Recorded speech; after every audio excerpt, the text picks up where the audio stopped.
Hello everyone, my name is Michał Maciejewski. I am an engineer, currently working as a data engineer for a pharmaceutical company, Roche, and I'm very happy to be part of this podcast.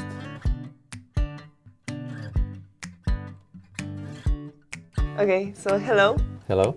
And nice to see you here. So I would like to ask you my first question. Do you think is it possible to enter technology or AI-related projects without a technical degree by, I don't know, building a strong portfolio, gaining hands-on experience or something like this? Mm-hmm. I think that's a very important question. I wouldn't maybe look at it from the perspective of not having something, right? I believe that people from management field do have a lot, and currently I see the need for complementary collaboration of engineering and management, because we are living in the times with very powerful technology for which we don't yet know what's the actual application is, what's the product. It sort of resembles the time of the first mobile applications, where it was a beer glass where you could turn the phone and it would just turn the level of the beer inside it. So I think we need people from business to figure out what's the big problem that we need to solve, how to then turn it into a product, what should be the business model, how to make money out of it. And that is essentially very important, because we see a very high failure rate. We see a very high failure rate of these Gen AI pilots. There is a recent MIT study that found that 95% of these pilots fail, so only 5% are working. And one of the reasons for failure is lack of learning loops, right? So if we are now focusing on what would be the aspects for people from business to have valuable conversation, I believe that would be about the importance of testing, right? How to introduce in our system that in itself is non-deterministic. It can behave in different ways. So how can we check? How can we demonstrate that it works?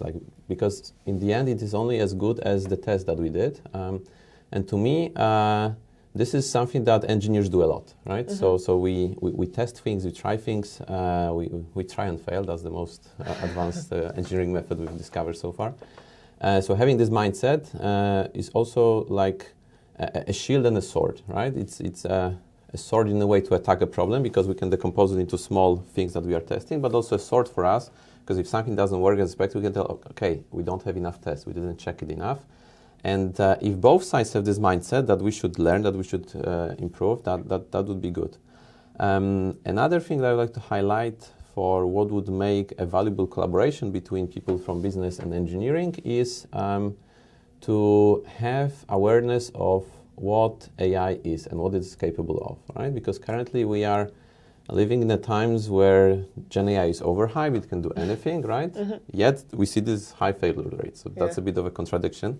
It's sort of like in the saying that to a person with a hammer, everything is a nail, right? While in engineering, we explore different tools and look at them from their positive and negative sides, so what they can do and what they cannot do. And then engineering is about selecting suitable tools to solve a particular problem in an optimal way with respect to time, performance, maintainability, efficiency.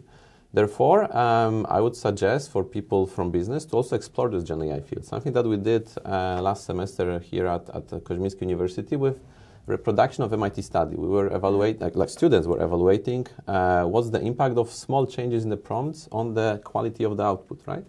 And we are living in amazing times for that, because we can reproduce studies done at big labs, at big universities, at big tech firms, where we can start learning about the properties of these models, right? And I think that's really interesting, and anyone can do it. So if I could suggest one thing, is to build intuition of what these tools can and cannot do. That would, be like a connection to the engineering world, where we always, criticize, think, okay, can you do it, cannot do it? So not to be overly in one side, but trying to see the both sides. Okay, I understand. So where do you think non-technical persons actually add the most value in AI projects? So what can they bring to the projects which will help them? Yeah, I think it's a clear definition of what the problem is. What I observe currently is that the way of solving problems is a bit reverted. We first choose nice tools. We do agentic, retrieval augmented generation system with AI. We see many companies doing that, and then they don't make any profit, right?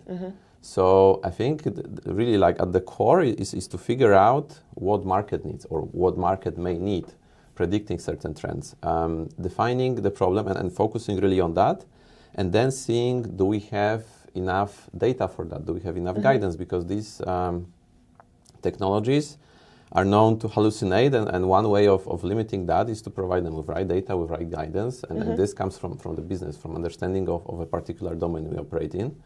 And also like having this approach, again, focusing on how we can test, how we can demonstrate it works, and be sort of also a limiting force for engineers that just want to try, these exciting things.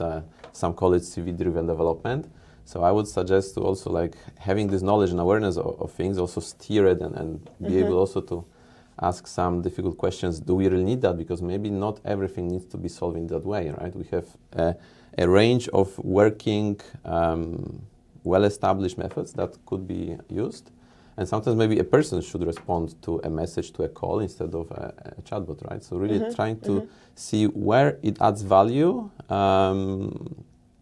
and what gives us a strategic advantage. I think that's an important thing. So you mean that managers should somehow limit engineers in what they're doing? I think it's like, I like this, learning loop, right? Like you should try something, you should observe, you should see what has changed and in what direction it should be adjusted going forward. So I wouldn't say like they should always limit, but if they see that they are diverting too much into something overly complicated that they cannot even explain and something that they cannot demonstrate working, but it's exciting to work on because that's the latest technology released by company X. I think it's important for not only managers but anyone in this system to just ask these difficult questions like why we need that, what value does it bring, what if we do it differently, is it the only way of doing things, would it be sustainable, can we afford it over long term, right? So I think these are the questions that should be posed.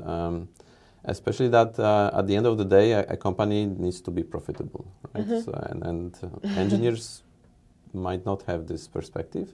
They might be proud of solving a problem, but is it the right problem? I think that conversation in this loop of these two worlds is essential.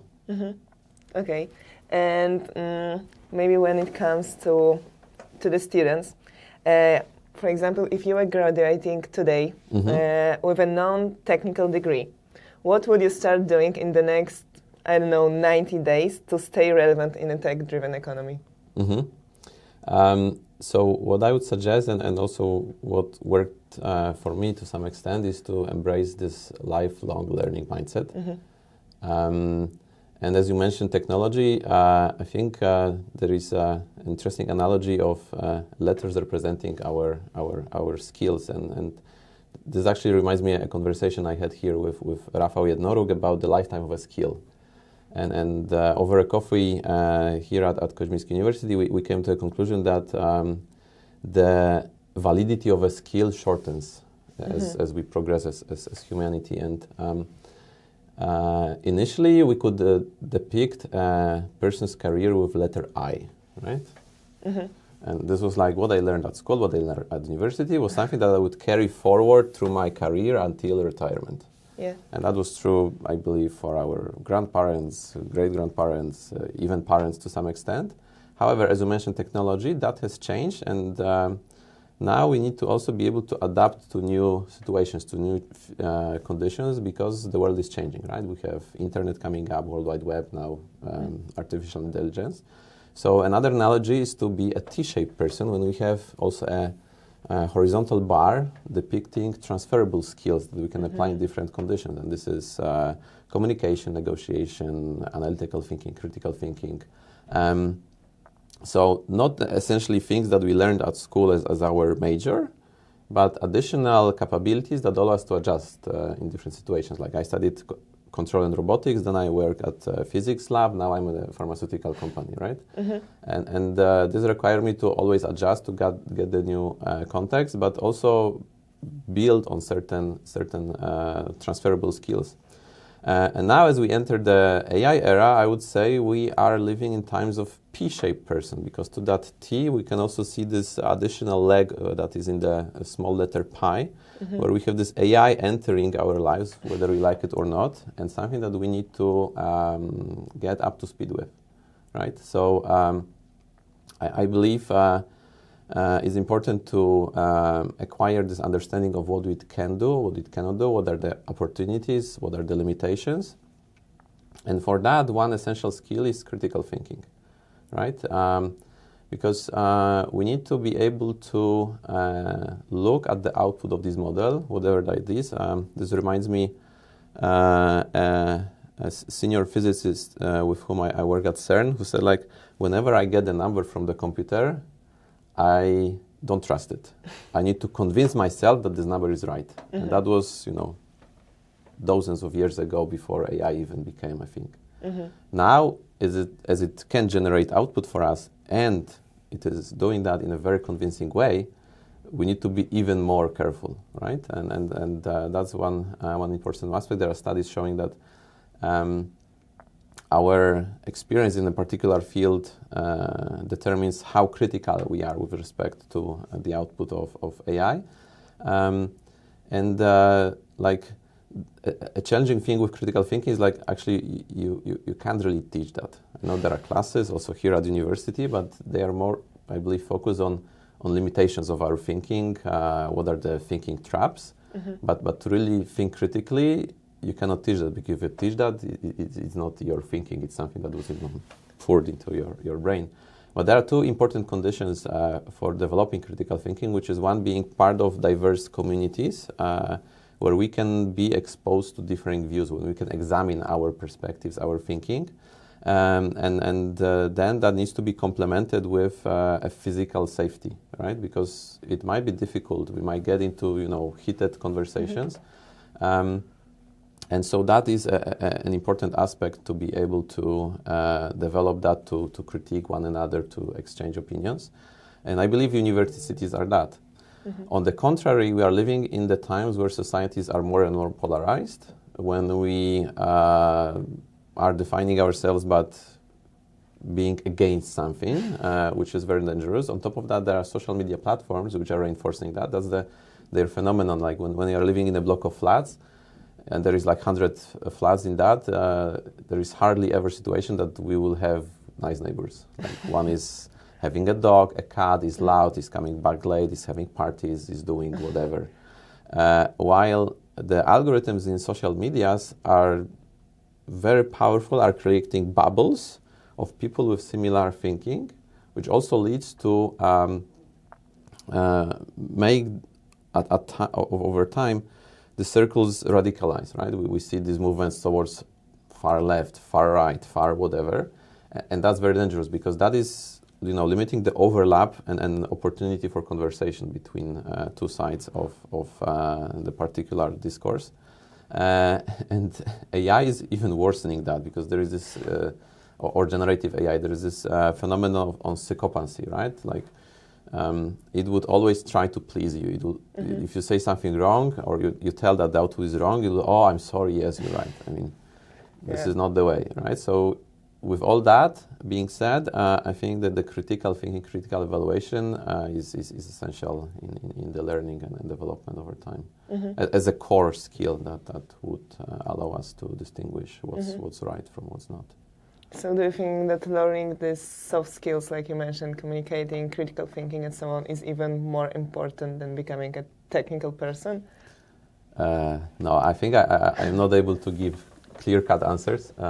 That's why I brought this pie-shaped person, Yeah. right? Like, and I wouldn't trade these things. I think it's important to learn both, but I wouldn't say that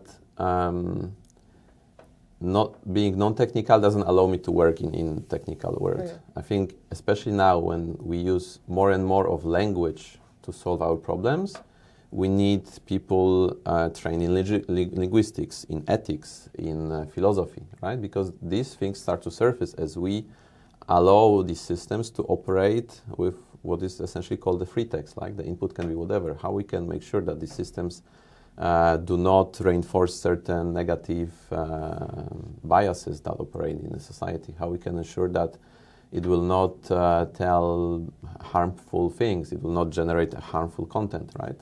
So I know that the focus now is and the success is measured by the startups that figure out something powerful. But I believe that's, it's like this concept of development of innovation. I believe we are reaching the mountain of stupid. And then we will fall into this valley of despair when we realize that, okay, it is not that easy, it is not as powerful as it is. And only then slowly we'll start climbing up towards this plateau of enlightenment, right? I see that. So I wouldn't say that only tech people can do stuff. No, we need even more diverse people to be able to develop something that is meaningful, valuable, and brings value. Even though the core focus is on, I made this model, people are now comparing themselves on models, but it's just a tool. It's like, again, hammer. Okay, but have you ever seen a non-technical person without this technical knowledge ruining some project because of lack of this technical knowledge? No, because a project is typically defined as a group work, right? And with that, it's not that one person is contributing to destruction, but also those that do not react are contributing, right? Because if they didn't stop a person, like we saw big companies or big startups, big promises failing, and we tell that person was wrong, right? I'm not going to name these, but everyone can bring those that come to mind. And I think there is an important aspect of responsibility, and it's not only that one person maybe triggers certain actions, but inaction of others also contributed to that, right? Like if there are two people arguing and everyone else is watching and enjoying themselves in the feeling that, oh, I'm not fighting, I'm the better one. No, you're not. So you don't have courage, you don't have what it takes to cut it, because these people are polarizing more and more, and that's, I believe, important. So I wouldn't look at it this way, because that's, responsibility of everyone involved to contribute. So I think that it's very important to have a group of people with diverse skills, so everybody can contribute. Okay.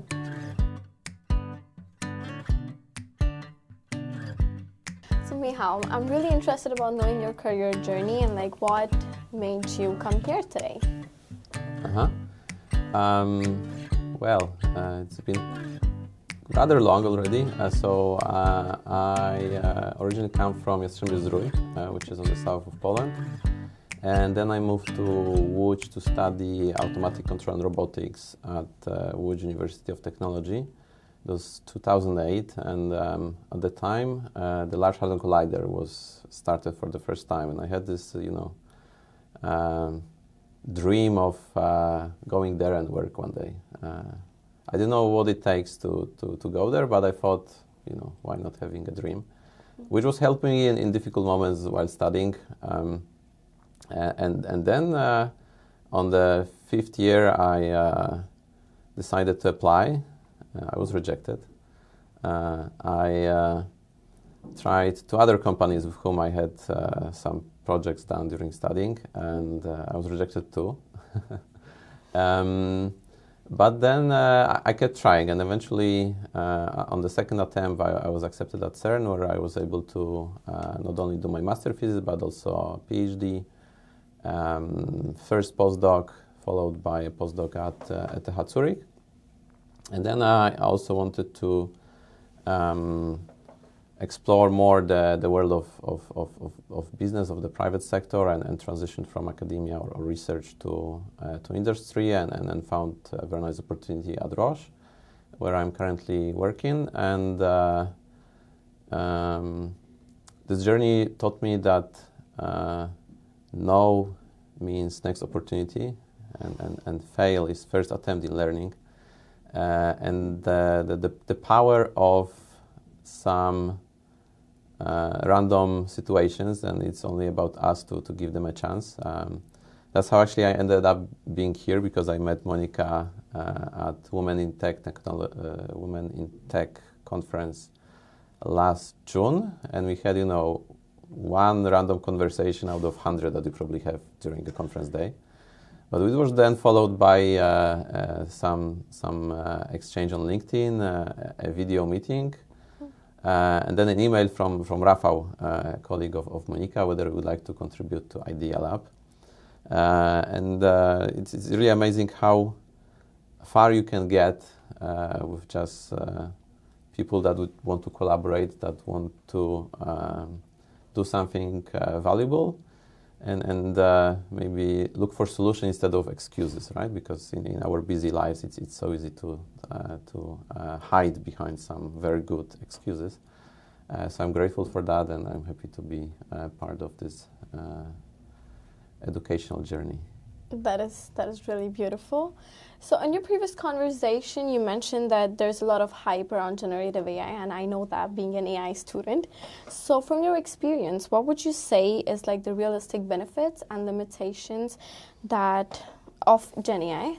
And how should an engineering student or a student in general approach the learning with AI in a balanced way? Mm-hmm. So what I observe is quite astonishing things that Gen AI is capable of. It's sort of in the space of unknown unknowns. Probably before ChatGPT was released, a few people knew that there is this field of natural language processing and work on developing models that can generate text. And they are pretty powerful in generating text on a particular context, on extracting structured output from it, on restructuring, translating, reformatting, making it in a particular format, as well as finding this needle in the haystack. For the project I'm working on, we're doing some tests. We were putting to a model several hundred-page PDF file with a table, with nested table, and on some page in the middle, and there was one cell with the value we were looking for. And these models were able to consistently extract it, which was a rather difficult task for previous generation of these methods. And our conclusion working in that field is that, of course, these models hallucinate. They hallucinate in a convincing way. They do not have means of expressing uncertainty, which is inevitable in our lives. However, this can be limited by providing clear context and clear guidance, right? Which is quite challenging. So,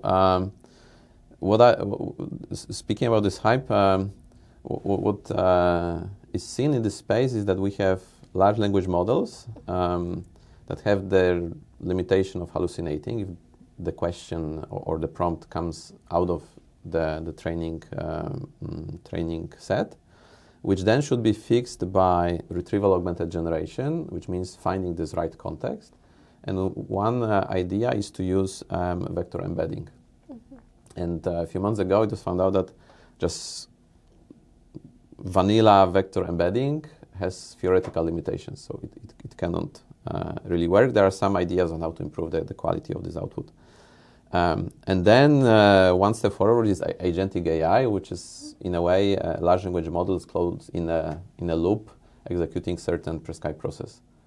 But we started with LLM having limitations, then we enhance it with something that still has limitation, and we build on top of that something that has even more limitations. Mm-hmm. my God. All that being non-deterministic, and that brings also what we discussed, is the importance of testing and ensuring certain determinism in the process. Of course, there is a lot of work in tackling these challenges. However, with all that, what I would suggest students is doing some small projects, right? Like exploring what does it mean, this hallucination? Where does it hallucinate? Also reading some scientific publications or blog posts, signing up for newsletters. So trying to stay on the front of the developments and trying to build the intuition, what they can and cannot do. And then, building bigger and bigger projects. Last semester there was a hackathon here at the university where there were some ideas on how to use AI. I mean, one of them was, I think, about support for education. So I think very important application. I mean, you can continue doing that. Like you can work on small projects and then start gaining hands-on experience with these tools. And maybe build even a startup out of that. Right? Like there are so many students of the complementary fields needed to build a project that you can just team up and work together to solve very important problems, possibly with this new technology, or maybe figure out that another way is the way to solve it. Mm-hmm. So being a student, I know that there is a lot of competition right now in the market. So what would you say are the most relevant skills that a student needs to stay relevant in today's really competitive market? Mm-hmm. So firstly, I would say that it was in the past that the market was difficult. Like when I started studying, there were few engineering jobs in Poland, or not as many as when I was finishing studies. So I think first thing is to acknowledge the fact that certain processes in economy come as cycles. That's probably one of the core concepts that you learn here.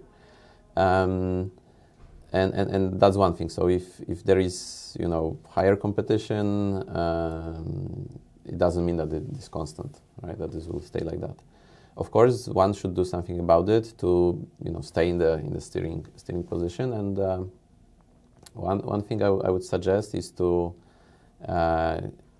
find an area that you're passionate about, right? Something that you like doing, where you would like to put effort, because interestingly, the process of making any work, making any learning, involves going out of the comfort zone through the productive zone, but eventually to this discomfort, right? So there will be failures, there will be challenges, there will be difficult moments. And with that, it's important to have something that is a bit bigger than this one thing that we are focusing on. So if you find it, then learning in this space would be, and developing would be even more powerful. That's amazing. So how can non-technical or management students, for example, who does not have a background in AI, contribute to the market, you could say? I think there are two things. One is that these tools become more and more user-friendly, right? Like if you look at the offering of, for instance, cloud providers, in order to build a project, there is less and less code needed. Even if there is any code needed, there are tools that can generate that code for you. The quality of that generation varies greatly. Over time, it improves, but the entry barrier is lower. So I think this division of technical, non-technical may over time be less important, as long as we develop these skills for testing, for evaluation, for experimenting, for figuring out what are the positive things of a particular technology, what are the negative. Plus, what we discussed already in the first part, I do believe that the magic lies in diversity. If we only had tech people, even though I know that the spotlight is on them, which again, if you look at the history of engineering, was not always the case. So that's again one of the cycles that is going through humanity. The magic comes from right combination of people of different skills, right? Yeah. And I think it's hard to tell that, the technology is something that will bring prosperity over a long time. We have already big discussions at universities about the importance of teaching computer science, right? Even Jan LeCun is saying that, he as a professor, he's having a personal clash how to teach that, if it's even needed. So I think it's still important to find that niche where you think you can contribute and focus on that, and over that and within that build your skills capacity. Of course, it should be related somehow to what market can offer. I remember I was studying control and robotics, and once I asked a professor of robotics where I could apply this mathematical concept of figuring out where in the 3D space is that end tip of a robot. And he said, you know what? These things are being done in Japan. Like in Poland, we only put together assembly lines of robots. We program existing robots. We don't design them. We don't have space. Maybe there is, few institutes that do it, that build robots, but not many, right? So it's also important to be realistic of where we want to live, where we want to work, and then what are the opportunities there, and try to somehow match the two. Wow. So what would you say is one common mistake that the students make when preparing for their career? Because, well, you have been through it, and I am going through it, so I really want to know. Oh, my. I wouldn't call it a mistake, because mistake is something negative, but I believe it's a matter of choices, right? University and studying is a time where we become more independent, typically detached from the influence of parents and our neighborhood where we grew up. And maybe one typical misconceptions is that university is like high school. It only takes good grades to achieve success. Yet another misconception is that if I study X, it means I will get a job. Yeah. Right? And both are probably not true. I think it's important to be curious, to focus on first principles, on things that are fundamental, on things that are applicable in a wide range of domains, because with that you'll be able to adjust to new reality, right? Easier. It's like looking at the history of engineering, one can say maybe that it doesn't repeat itself, but it rhymes.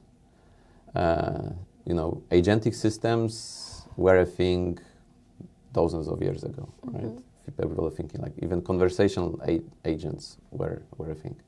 Not as powerful, they reached a certain limitation, but that was it. So, also bringing analogy of one algorithm that is quite powerful, which is reinforcement learning, the importance of exploration and exploitation. Speaking of studying, I think it's important to explore, to try different things, to maybe do an internship in company X, Y, and Z, to try a project, to try within that project to be a leader, to be a contributor, to be a person responsible for certain particular areas, with that, explore things where I have my natural tendencies to work on. Of course, it doesn't mean that we should skip the other stuff and then start limiting ourselves. But that would allow us to detect where we could contribute, where our passions lies, what's important for us. Can intrapreneurship work in practice? Can non-technical professionals act as entrepreneurs within large organization and lead technology-driven innovation? Yeah, that's Wait, is it recording Yes, It is. right It now. is. right now? And I know I generated those questions. for Yeah. GPT. So can you ask this question In a your more way? okay. It's like, is it possible to stay Okay. entrepreneurial? Mm-hmm. yeah, try not to read. Try it. Okay. Yes. Okay. Is it? It's recording, Yeah, right? camera is Okay. rolling now. Okay. So, would you say that entrepreneurship work in practice, and can non-technical professionals act as entrepreneurs within a large organization? It is challenging because in large organizations we see tendency to build structure to make sure that certain processes are followed, that we have clear accountability, that we know how to respond to things that are happening inside and outside of organization. However, I would say intrapreneurship is critical in this quickly changing world. We saw companies that didn't adapt to new reality and from being monopolies, they disappeared because they sticked probably for too long to the old way of doing things. And what comes with big and large organizations is their immanent inertia. It is super hard to convince a large pool of people that we should now go in direction X while our business and value lies in where we are right now. However, also, if you want to just try an idea, the best is to set up a small team and evaluate that. And actually, I had a couple of years ago this experience where we were extracted from a project having total 2,000 people, a 10 people team that was supposed to build a project under a certain time and budget. We had short reporting line, we knew what we need to do, and we were doing that. And our conclusion from that experience was that that's exactly the way. And if you want to do something new, something outside of the regular way of doing things, this establishing small startup-like teams is very important. And this is what we should see more and more often happening, especially that AI brings the promise of or brings a revolution in the number of different fields. Like we see it perturbing education, we see it perturbing science, we see it perturbing IT, we see it perturbing e-commerce, right? So now we might have been a leader in e-commerce, say, but maybe now we need to redefine how we operate because the way people interact with technology changes. Mm-hmm. So now what would be easier, to establish a team of people within a big organization to do it, or redirect a massive organization to do something? Right? The small one. Yeah. And but that also brings a big responsibility of the rest of the organization. There are examples in technology where this was happened. So the small team was established. It made something really powerful that started threatening the core business. And then it was shut down, right? So again, it's important to have small team, but also important to have the spirit in the large organization that what comes out of that should be maybe not at the start considered as a threat, but as an opportunity. Mm-hmm. So it's not only, again, about these small people that build something or not, but the entire group that needs to switch that mindset, and that's something new that needs to happen, given the fast rate of change in technology. So at the end, what is one practical advice that you would want to give to students like me, artificial intelligence, or graduates? Well, if I am to be short, I would quote Steve Jobs, who say, "Stay hungry, stay foolish." Wow. Yeah, I would remember that for sure.